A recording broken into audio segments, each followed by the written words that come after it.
जेणे तारिला हा संसार पुरू, म्हणून विशेषत्यादरू विवेकावरी. श्री संताची माता चरणावरी, साष्टांग करी दंडवत. येणे मुखे तुमचे वर्णन गुण नाम, आईशी दे प्रेम काही कळा.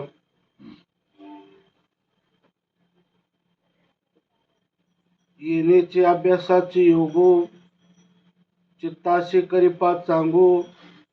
आगा उपाय बळी पंगू पहाड ठाकी, तेवे सदाभ्यास निरंतर. चित्ताशी परमपुरुषाची मोहर, लावे मग शरीर राहो अथवा जावो.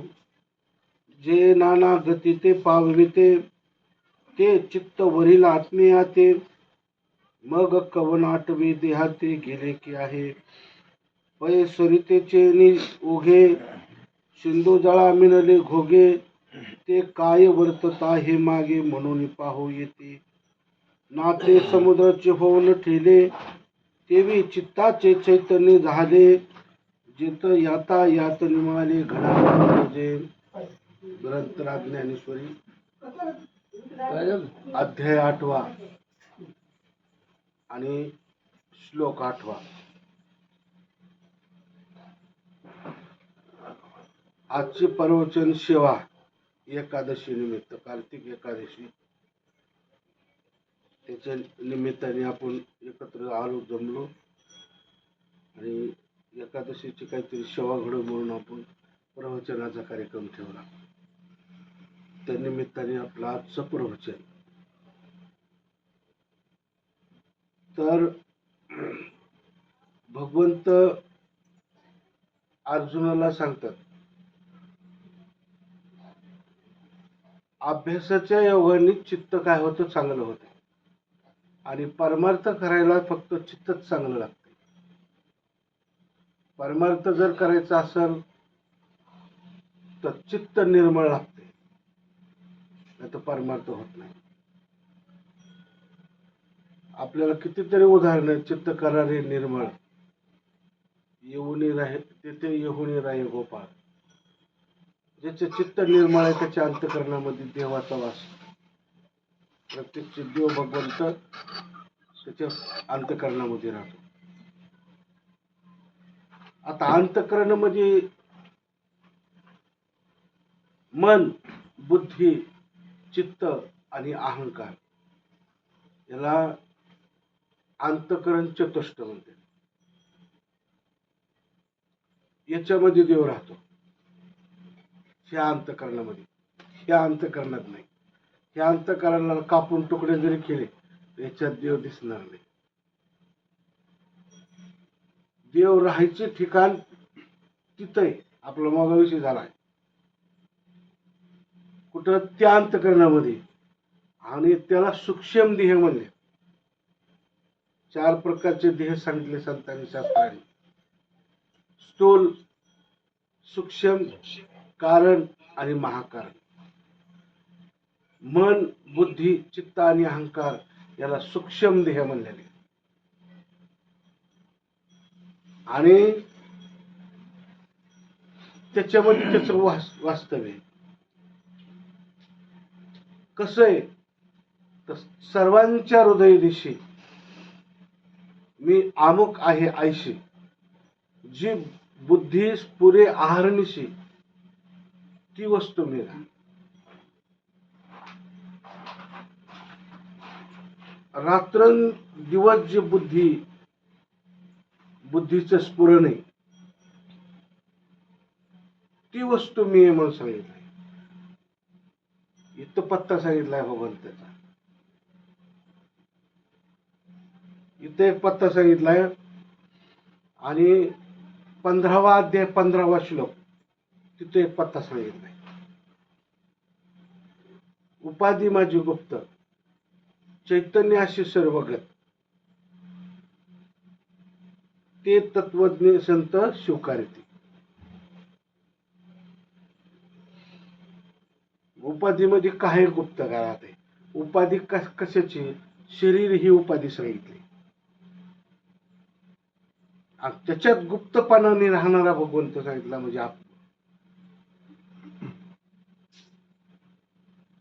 तो सर्वांच्या हृदय दिशी सांगितलाय.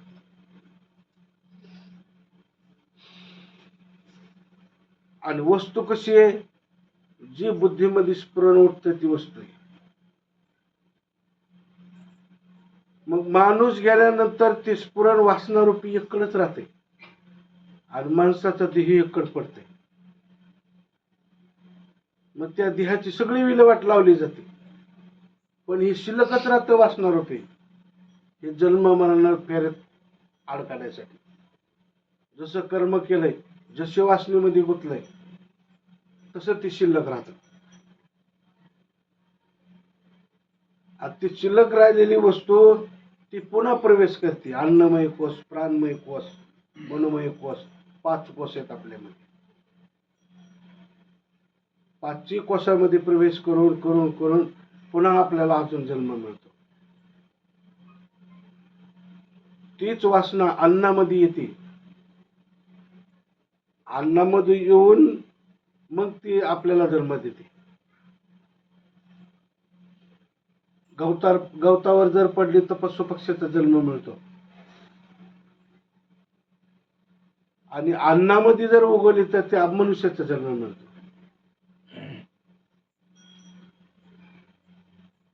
म्हणून पूर्ण ब्रह्म अन्न सांगितले. अर्ध नाही, पाव नाही. अन्न हे पूर्ण ब्रह्म आहे.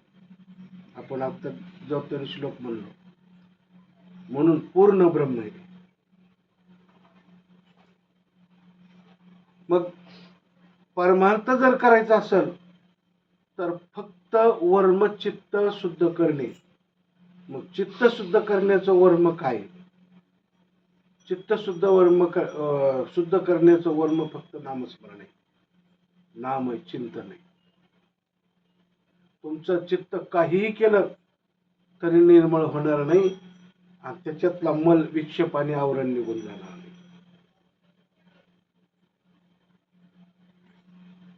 ते चित्त मल, विक्षेप आणि आवरण ह्या 3 दोषांनी मलिन झालेलं असतं.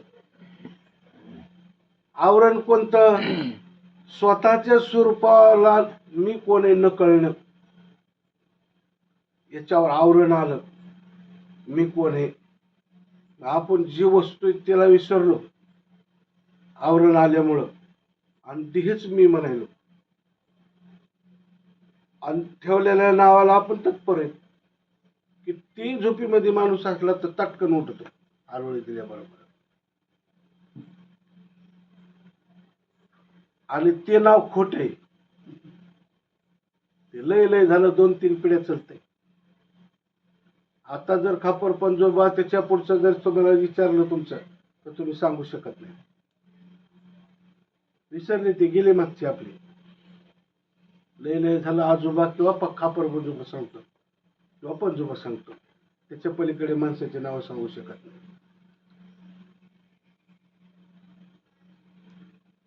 म्हणून हे ठेवलेलं जे नाव आहे ते क्षणिक व्यवहारामध्ये तुमचं आमचं ओळखू येण्यासाठी, हाका मारली तर सगळेच बाजारातले आपल्याकडे यावा अशासाठी नाही. आता हाका मारले मग सगळेच येते, मला हाका मारली म्हणल्यावर. पण सगळे कुठे येतात?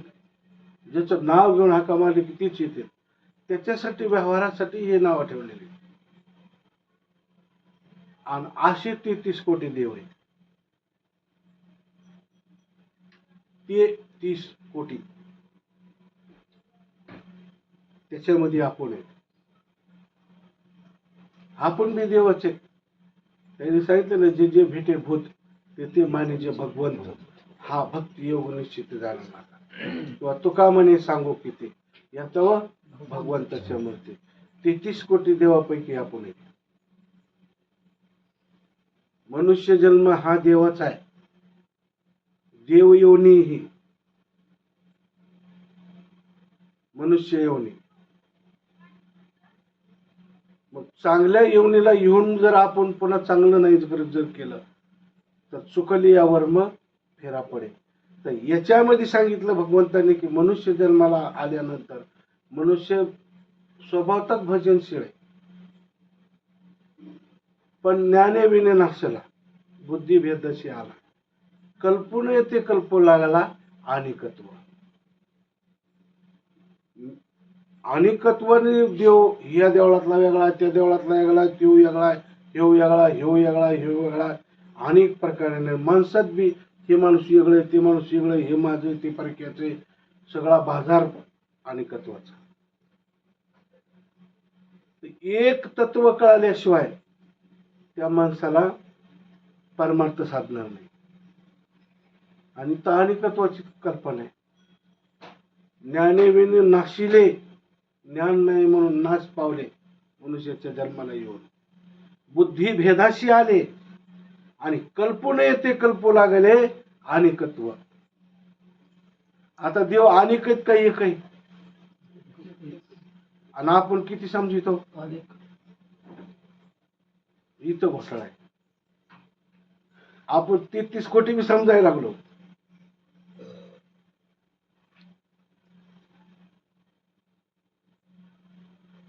आणि इथं तर सांगितलंय एकच देव आहे. एक हरी आत्मा, जीव शिव सम, वाया तू दुर्गमा न घाली. वाया अवघडामध्ये मन घालू नको. एकच हरी आणि ते जीव आणि शिव समान आहे. अनेक सांगितले हरी, ते नाही सांगितलं, एक हरी सांगितले. किंवा एक तत्व नाम दुर्ड धरी मना, हरीशी करुणा. अनेक तत्व नाही म्हणले ते, अनेक तत्व नाम नाही म्हणले, एक तत्व म्हणले. एक नाम हरी, द्वैत नाम दोरी, अद्वैत पुसरी विराळा. आता हे आपले जी नाव आहेत ही द्वैतातले नाव आहेत, आणि जे आपल्याला सांगितलंय नाव ते फक्त एक आहे. ते नाव आणि हरी वेगळा नाही. नामच हरी आणि हरीच नाव आहे, म्हणून एक नाम हरी सांगितले. हे ज्ञान कळण्यासाठी, समजण्यासाठी, याच्यासाठी चित्त निर्मळ लागत आहे. आणि ते चित्त निर्मळ करण्यासाठी तर त्यांनी सांगितलंय येणीची अभ्यासाची योग, त्या अभ्यासाच्या योगाने चित्ताशी करी पाच चांगो, चित्ताला चांगलं कर. नामस्मरणाच्या चिंतनाच्या अभ्यासाच्या योगाने काय कर, चित्ताला चांगलं कर. तुम चिंतेले चंचल आहे, ते जागेवर बसत नाही, चांगलं कसं होईल? तर त्याने सांगितलं आगाऊ पाय बळे पंगू पहाड ठाकी. पांगळा सुद्धा म्हणजे पर्वत चढतो, ज्याला हात नाही पाय नाही ते सुद्धा पर्वतावर चढतो. तर तुम्ही का चढणार नाहीत? रोज जर तो एक हातभर सरकाला किंवा ईदभर सरकाला तर काही दिवसांनी जाईल ना ती वरी. पण प्रयत्न पाहिजे, मला जायचेच म्हणून. मग तसे जर तुम्ही प्रयत्न केले की माझं चित्त मला निर्मळच करायचे आणि मला माझं चित्त हे चैतन्य बनायचे, म्हणजे दिवस बनायचे, असा जर निश्चय केला आणि अभ्यास केला, रोज रोज चिंतन जर केलं, तर त्याने काय सांगितलंय, पांगळावर चढतो मग जाताना, पण अभ्यास कारण आहे, चिंतन कारण आहे. मग सद अभ्यास निरंतर. सद अभ्यास म्हणजे जो खरा अभ्यास आहे, चांगला अभ्यास आहे, तो कसा करा म्हणले, निरंतर. निरंतर म्हणजे कसल्याच प्रकारचं अंतर न पडता. आपल्या श्वासाला अंतर कसलंच नाही आणि अंतर पडू शकत नाही. आपण 4 मिनिटं 5 मिनिटं श्वासच नाही घेतला असं कधी होईल का? सारखं चालेल. मग त्याला जसं अंतर नाही, मग त्याच्यात म्हणा, त्याच्यात घ्या, निरंतर घ्या, निरंतर घ्या, अंतर पडू देऊ नका. मग सदाभ्यास निरंतर तसा अभ्यास करा. चित्ताशी परमपुरुषाची मोहर. परमपुरुषाची मोहर म्हणजे त्या भगवंताची देवाची काय करा, छंद लावा. मोहर म्हणजे छंद. कोणाला लावा? त्या चित्ताला. देवाचा छंद लावा. परमपुरुषाची मोहर लावी, मग शरीर राहो अथवा जाओ. जर ते चित्त परमपुरुषाच्या छंदामध्ये, देवाच्या छंदामध्ये जर रमलं, तर देह गेला का आहे त्या माणसाला कळत नाही. ते जिवंत असला काय आणि मेला काय, त्याला जिवंतपणे अनुभव येतो. मरण माझे मरून गेले, मज केले अमर. मरण माझे मरून गेले, मज केले अमर. हे जिवंत असताना अनुभव येतो. मग ते चित्त ते जे चित्त आहे, नाना गतीला नेणारं चित्त आहे. नाना गतीला म्हणजे कोणत्या जन्माला घालायचे ते चित्ताच्या मनावर आहे. नाना गती ते पावविते, ते चित्त वरील आत्मे येते. मग कोण आठवे देहाती गेला की आहे, त्या चित्ताने आत्माच जर आपलेशी करून घेतला आणि ते चित्तच आत्मा होऊन गेलं, मग आठवण कोणाला असते? देहाची. मरायची कोणाला असते? चित्ताला असते का शरीराला असते? चित्तालाच आठवण असते. भीती चित्तालाच असते मरायची. मी मरणार आहे म्हणून चित्तालाच आठवण असते. पण ते चित्तच जर त्या चित्ताने आत्माच होऊन जर गेलं, आत्माचा आपल्याशी करून घेतला, तर म्हणलं मग आठवण कोणाला राहील? हाय का गेला? ते जे आठवण करणारे ते देवमय जर झालं, आठवण करणारा कोण शिल्लक राहील? त्याचं म्हणणं तसं आहे. नाना गती ते पाविते, जे चित्त नाना गतीला नेतय ते चित्त वरील आत्म्यातील, त्या आत्म्यालाच त्यांनी वरून घेतलं, हस्तगत केलं, आपल्याशी केलं. तर मग म्हणले कोण आठवे देहाती गेला की आहे.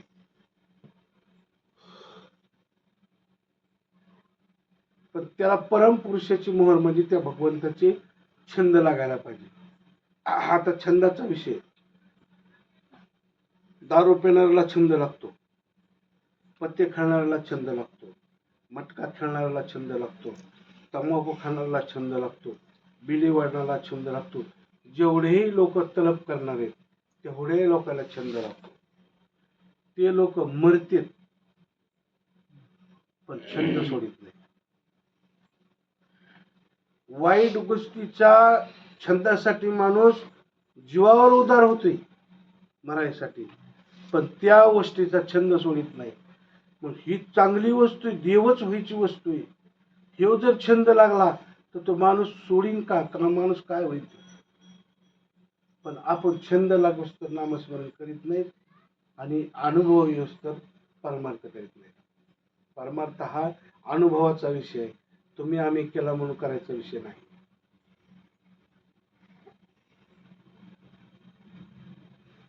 तुका म्हणे येथे अनुभव प्रमाण, शब्दाचे गौरव का म्हणे.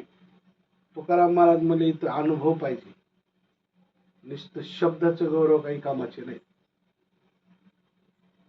आता अनुभव करीत असताना येतात का अनुभव? आपल्याला आले ना, आपल्याला अनुभव येत पण म्हणता येत नाही. जेवढे हे ह्या परंपरेमध्ये ज्यांनी नामस्मरण केलं, गुरु केला, जे आहे त्यांना सगळ्याला अनुभव येतात ना.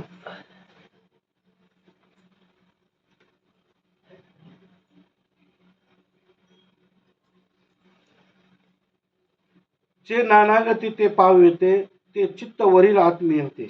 मग कवने आठवे देहाती गेले की आहे. त्या अभ्यासाच्या योगाने चित्त चांगलं कर म्हणून सांगितलं भगवंताने अर्जुनाला. ते चित्त चांगलं केल्यानंतर त्याला काय होईल? देवाची आवड निर्माण होईल. त्याच्यामधलं पाप निघून जाईल, नकारात्मक त्याच्यातली निघून, नकारात्मक बोल जे त्याच्यातली निघून जाईल चित्तामधले. मग त्याला देवापाशी कर्म, आणि मग ते काय होईल? त्याला तलप लागल. मोहर लागल देवाचे, त्या नामाचे छंद लागल। जसा दारू पिणाऱ्याला व्यसन करणाऱ्याला छंद लागतो, तसा नामस्मरण करणाऱ्याला सुद्धा छंद लागतो। दारूपासून काहीच फायदा नाही। संसाराची धूळधाणी होती, शरीराची धूळधाणी होती, पार लिव्हर फुटून मरायची वेळ येते। सोयरे धैर्य त्याला कुणी चांगली म्हणत नाहीत, घरचे बी नीट बोलत नाहीत। इतकी वाईट अवस्था झाली तरी तो माणूस दारू सोडू शकत नाही। इतकी कडू झर असून अंगाला झिंजारे देव देव देव पितो देव। आणि हे तर अमृतावनी गोड नाम तुझे देवा। नामामृत गोडी वैष्णवाला दिली, योगिया साधली जीवन काळा। नाम अमृताची गोडी जर मनाला चित्ताला जर लागली ना, मग बघायला पाहिजे नाम किती गोड आहे। आपल्याला जर नाही ना श्वास मिळाला थोडा 1-2 मिनिटं, मग कळतं नाम किती गोड आहे। दम कोंडल्यावर गुद मारल्यावर मग कळतं नाम किती गोड आहे। असं नाही कळत। आणि ज्या वेळेला नामस्मरण चिंतन करून करून प्रेम वाढन, त्यावेळेला कळतं नाम किती गोड आहे।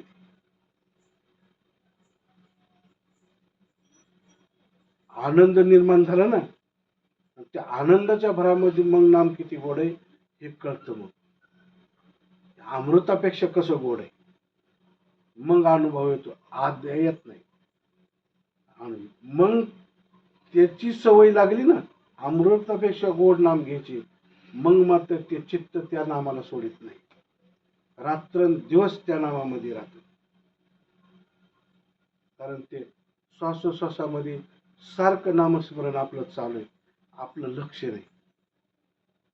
नामस्मरण प्रबोधावाल्या माणसाला नामस्मरण चिंतन करायची गरज नाही, त्या माणसाचं आपोआप चिंतन चालू असतं, त्याचं बंद नाही।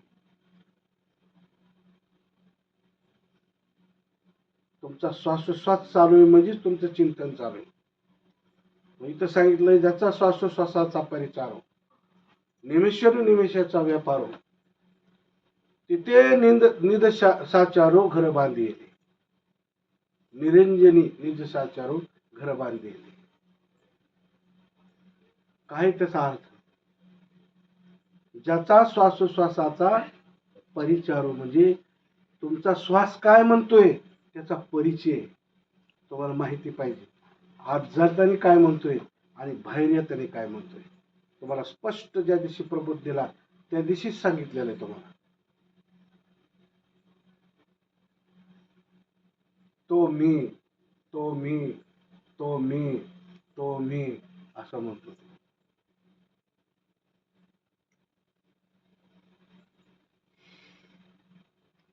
त्याचा अर्थच तो आहे। मग काकड्यामध्ये म्हणतो आपण, वासुदेव करीतो फेरा, वाडी आत बाहेर दारा, कोणी काहीतरी दान पुण्य करा, जॉब ना देईल तरी जातो माघारा। मग कोणचा वासुदेव, कोणचा वाडा?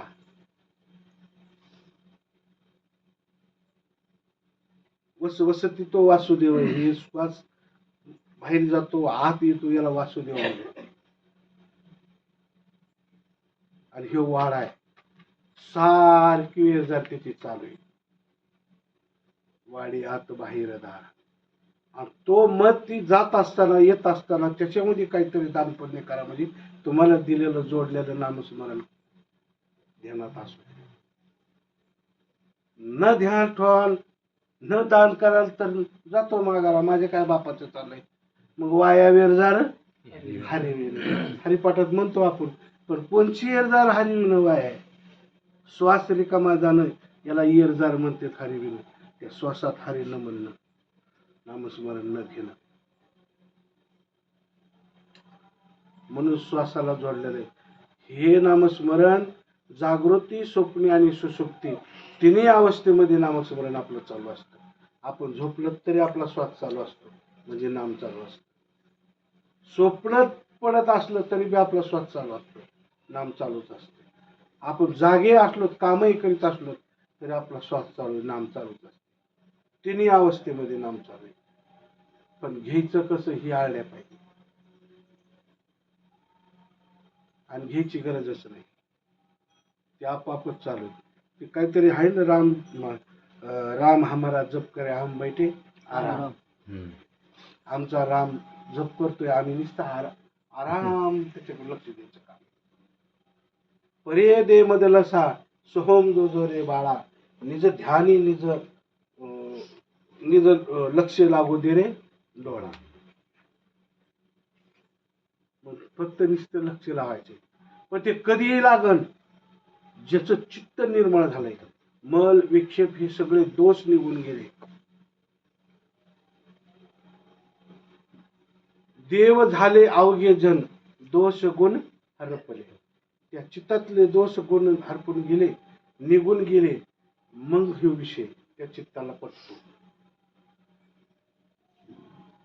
आणि मग ते तिथं रमतं. मग देवाची त्याला छंद लागते, आणि मग ते काय होतंय, चित्ताचं चैतन्य होतंय. मग इथं पैसरितेचे नियोग हे सिंधू जळा मिळले घोगे, मग काय वर्तत आहे मागे म्हणून पाहू येते. सिंधू म्हणजे समुद्र, सरिता म्हणजे नदी. ह्या नद्या भरून आता मागलती पुरं आले, एवढे पुरं आले, सगळ्या भरून कुठे गेल्या, समुद्रामध्ये. पण एका नदीने माघारी जाऊन बघितलं नाही माग काय झाले, कुणाचं किती वाहवलंय, कुणाचे पिकं किती गेले, आणि मी कुठून आले. बघितलं का. पैसरितेचे निवघे सिंधू जळा मिळले घोगे, काय वर्तत आहे मागे म्हणून पाहू येते. ती एक बार सिंधूच्या पाण्यामध्ये मिळली नदी, तर ती माग पाहायला येत नाही, माग काय झालंय म्हणून. तसं ते चित्त एक बार भगवंताच्या स्वरूपाला, भगवंताचा जर त्याला छंद लागला आणि स्वरूप कळलं, तर ते पुन्हा माघारी येत नाही. जसा पेनारा माणूस मरायला तयार होतो, दारू सोडित नाही, तसा साधक सुद्धा मरायला तयार होतो, हसत मरण स्वीकारतो, पण नामस्मरण सोडित नाही. पण तिथवर आपण करीतच नाही.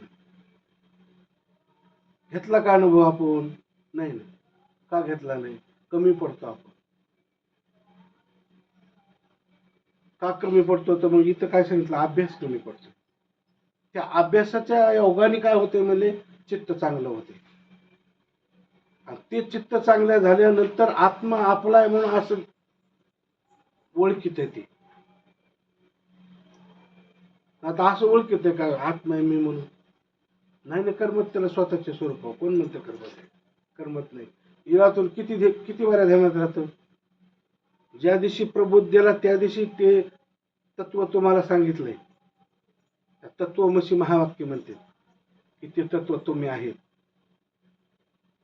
मग किती जणांच्या ध्यानात राहतं इराणी, ते तो मीच आहे म्हणून. चिंतन करताना राहतं का नाही, चिंतन तर करीतो, पण ते तत्व धरून करतो का निश्चित करतो काय माहिती. चिंतन करीत असताना त्याच्यामध्ये अर्थ आहे, तो अर्थ आहे तो मी, तो मी, तो मी, आणि तेच रूपाचा अभंग आहे. प्रत्येक कीर्तनकार घेतो, प्रत्येक भजनामध्ये घेते, तो हा विठ्ठल बरवा, तो हा माधव बरवा. विचार नाही कर त्याला काय कशामुळे असे म्हणतात, तो आणि हा काय. आणि पुढे सांगितलंय, मी तू पण जाऊ दे एकची घोंगरी. हा, फक्त भेद रहित आहे, एकच आहे. मग तर मी तू पण सुद्धा जाऊ दे सांगितलं. मी तो हा विचार विवेकी शोधावा, गोविंदा माधवा याच दे. मग मी नाही तू नाही. मग तिथं साधक कसा होतो? विश्वाची माझे घर, आयशी मती जायचे स्थिर, किंबवना चराचर आपण झाला. तिथं केवढा होतो तो गगनवणी. जे ज्ञानदेव पुषे निवृत्तीशी चाड, गगनावडी वाढ नाम आहे. ते नाम जर गगनापेक्षा मोठं आहे आणि ते तुमच्यामध्ये, तर तुम्ही केवढे असता? केवढे असतो ना आपण? याचा विचार करतो का? आपण करीत नाही. त्या आपण आपल्याला काहीतरी संकुचित मानतो आणि सत्य समजून घेत नाही. मग इथं नदीचा हे त्यांनी उदाहरण दिलंय. जशी ती नदी माग काय चाललंय पाहायला येत नाही, त्या समुद्राच्या पाण्यामध्ये समुद्र रूप होऊन जाते.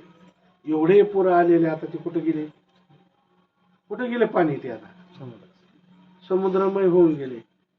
आता हे गोदावरीचे, ते नर्मदेचे, ते चंद्रभागेचे, आता तिथं पाणी निवडता येईल का? नाही निवडता येईल. मग ना ते समुद्राची होऊन ठेले का निवडता येणार नाही? तर ते समुद्रच झाले. ना ते समुद्राची होऊन ठेले तेवी चित्ताची चैतन्य झाले. जसं ते पाणी समुद्रच होऊन गेलं, तसं ह्या चित्ताचं काय व्हायला पाहिजे? चैतन्य व्हायला पाहिजे. जेत याता यात निमाले घनानंद जे. मग तिथं म्हणले जन्मा मरणाची जाती, पुन्हा पुन्हा जन्मन पुन्हा पुन्हा मरण हे पुसून जाते. आणि ते कुठं पावतं चित्त? घनानंद. आणि ते घनानंद आपलं स्वरूप आहे. ते त्याच्या स्वरूपाला जाऊन मिळतं, आनंद स्वरूपामध्ये जाऊन मिळतं.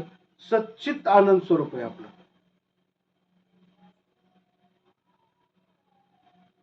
आता आपल्याला काय पाहिजे असते? प्रत्येक जीवाला काय पाहिजे असते? सुख. सुख म्हणजेच आनंद. शब्द वेगळे. प्रेम, सुख, आनंद हे शब्द वेगळे, अर्थ एक आहे. मग काय पाहिजे आपल्याला? आनंदच पाहिजे ना. मग आता आपलं पहिलं स्वरूप कसं आहे? दुःखच नाही लावून घेतलं, बळच लावून घेतलं मनाने. कशामुळं? कल्पनेमुळं. अनेक प्रकारची कल्पना केली म्हणून दुःख. कल्पना केली की माझ्या मनासारखा आमदा व्हावा, एवढा एवढा कापूस व्हावा, एवढा एवढा ऊस व्हावा, आणि त्याच्यातला अर्धा नाही झाला. मनासारखं नाही झालं, झालं दुःख. आणि ठरीला त्याच्यापेक्षा दुप्पट झाला तर झाला आनंद. मग मानला म्हणून का? कसा मानला म्हणून?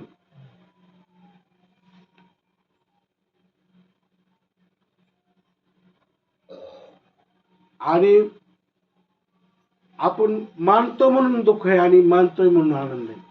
नाही तर आत्मा हा न सुख न दुःख. आपण अभंग म्हणतो काकड्याचे, सुख दुःख समान सकळ जीवाचा कृपाळ, ज्ञानाचा उद्बोध भक्ती प्रेमाचा कल्लोळ, धन्य जगी तोची एकी हरिरंगी नाची. रामकृष्ण हा सदा स्मरण करी. रामकृष्ण वासुदेवामध्ये आपल्या नामस्मरणाचं. मग अशा ज्ञानाला सुख आणि दुःख समान आहे.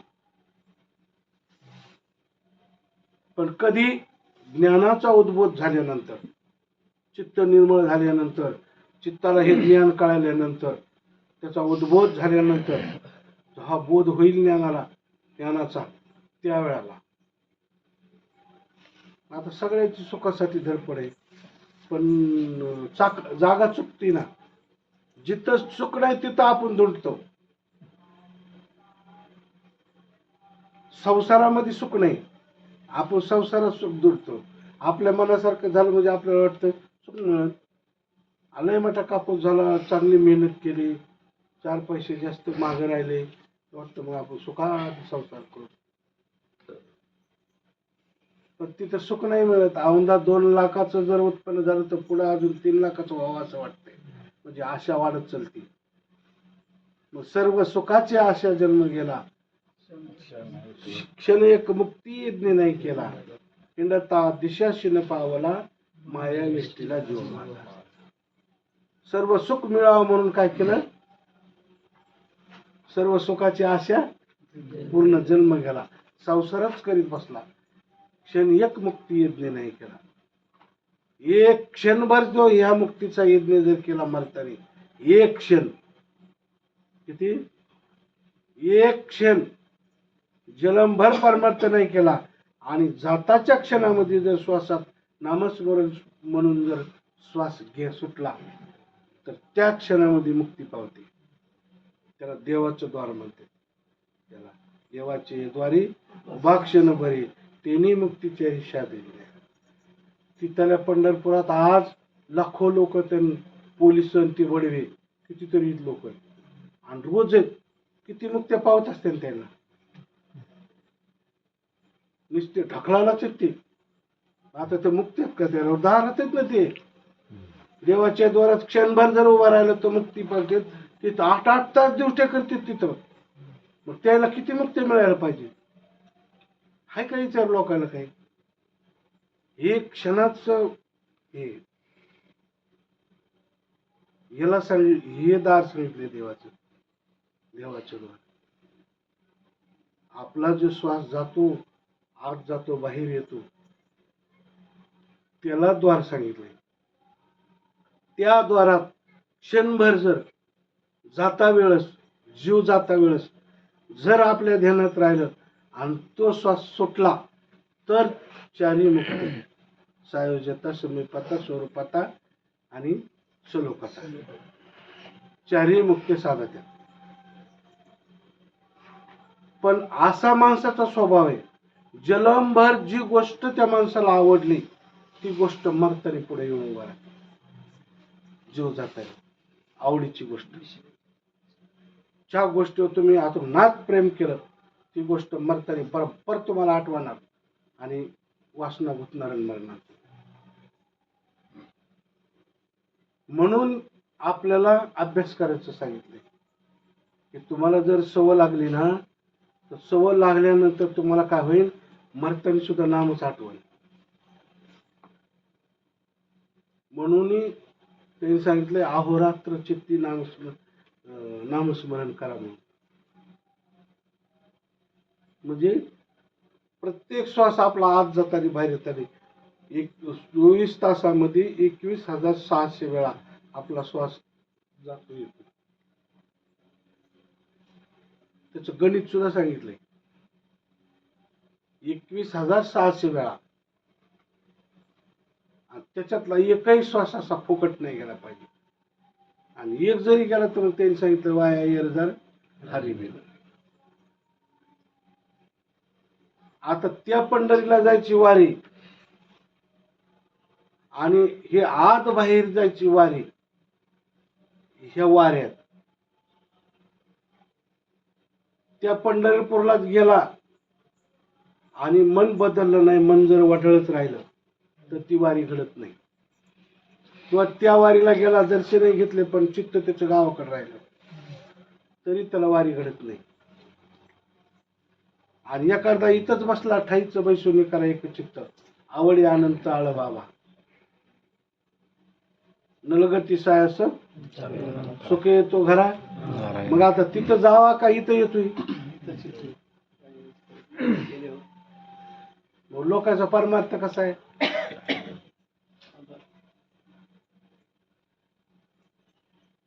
जोपर्यंत समजलं नाही, जोपर्यंत कळलं नाही, जोपर्यंत ज्ञान झालं नाही तोपर्यंत तिथंच जावा. सर्व तीर्थयात्रा फिरावा, चौकड फिरावा, जोपर्यंत समजलं नाही तोपर्यंत. त्रिवेणी संगमी नाना तीर्थ भ्रमे, चित्त नाही नामी तरी ते व्यर्थ. त्रिवेणी संगमाला नाना तीर्थाला जर हरिपाठ पाठ असेल ना, हरिपाठातलंच आहे नाही म्हणतोच ना आपण, मग म्हणताना आठवतंय का त्याचा अर्थ? त्रिवेणी संगमी नाना तीर्थ भ्रमे, चित्त नाही नामी तरी ते व्यर्थ. त्रिवेणी संगमाला नाना तीर्थाला भ्रमण केलं आणि भ्रमण करीत असताना जर आपलं चित्त नामावर नसेल तर तुम्ही चारी धाम केलेले व्यर्थ. माझ्या मनचं बोलत नाही, हरिपाठ सांगतोय, माऊली सांगते, हे उगत लिहून नाही ठेवलेलं आहे, तुम्हाला पुरावे ते. आपण रोज म्हणतो पण कोण ध्यानात आणते?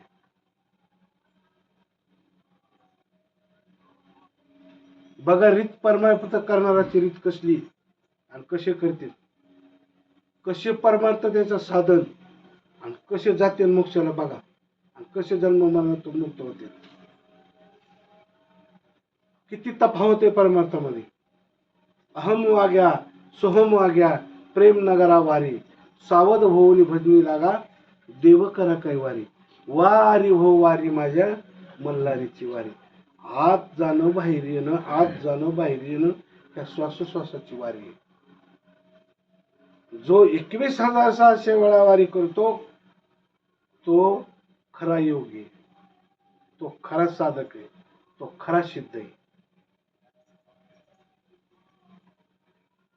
स्वतःच्या श्वासावर त्याला टाइम कळतो, 12 वाजलेत का 1 वाजला.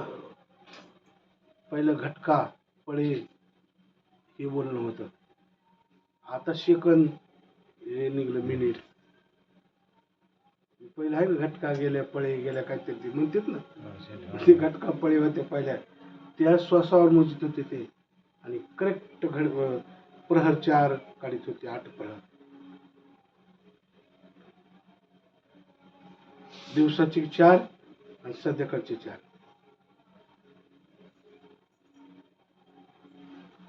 सकाळचा पहिला प्रहर असतो, दुपारचा दुसरा प्रहर असतो म्हणून आपण त्याला दुपार म्हणतो. तिसरा प्रहर असतो म्हणून तिसरा पार म्हणतो आपण, आपली जुनी भाषा आहे. 3-3 तासाचा एक प्रहर असतो. 6 ते 9 1, 9 ते 12 2, 12 ते 3 3, आणि 3 ते 6 4 प्रहर झाले दिवसाचे. संध्याकाळी तेच असे 8 प्रहर आहे. 8ही प्रहरामध्ये नामस्मरण चालत होतं आणि चलतंय, आपलं चलत नाही काय, आपण लक्ष लावित नाही. परिदे मधलसाने सांगितलं आपल्याला की निज ध्यानी निज पहारे, लक्ष लागू दे डोळा. निज ध्यानी म्हणजे आत ध्यान कर, निज पहारे आत पाहाय तुझ्यात, बाहेर नको पाहू. बाहेर पाहिलं तर तुला काय हाती लागणार नाही, ते बहिर्मुख आहे. अंतर्मुख झाल्याशिवाय परमार्थ घडत नाही. तुकाराम महाराज म्हणले, काय काय करो बहु वाटे तळमळ, आंधळी सकळ बहिर्मुखी. सगळे आंधळेत आणि बहिर्मुखी, स्वतःला पाहत नाही मी कोण आहे, आणि परमार्थ तर चालू आहे. आणि प्युअर आंधळेत म्हणले, कसे तर प्युअर आंधळे, स्वतःला न पाहणारे आणि परमार्थ करणारे, स्वतः मी न वळ करणारे आणि परमार्थ करणारे. बहिर्मुखी ते अंतर्मुखी नाही. स्वतःला कळणं याला अंतर्मुख म्हणते, मी कोण आहे. आणि दुसरे कळणं हे बहिर्मुख, बाहेरचं कळणं. हे कळणं याला ज्ञान म्हणते. हे जेव्हा कळण याला खरं ज्ञान म्हणते. इथं पाठांतर केलं, कीर्तन सांगायला, परवचन सांगायला, कबर बांधून भजन म्हणायला, अभंग चाली जर बसला की आपण तो लहनी आणि माणूस येते. अरे त्याचं स्वतःलाच कळाला मी कोण आहे, आलाय कशाला, करतोय काय, जायचंय कुठं, त्याचं कार्य काय, काहीच पता नाही. स्वरूपावर आणि या नाव स्वधर्म. मनुष्याचा धर्म काय? मनुष्य देहाला आलेल्या जीवाचा धर्म काय? स्वतःच्या स्वरूपावर राहणं, या नाव स्वधर्म आहे. स्वतःच्या स्वरूपावर कसं राहायचंय? तर दिवसभर भोकायचे तो मी, तो मी, तो मी. म्हणून मंगलाचरण पहिलं सांगितलं, रूप पाहता सुख झाले व साजरे. तो हा विठ्ठल बरवा कळाल्यानंतर सुख होते. तो हा महादेव बरवा, तो आणि हा कळायला पाहिजे. मग आता म्हणणाऱ्याला विचारा ना, तो काय हा काय सांगेन का? जो ओरिजिनल तो सांगणार.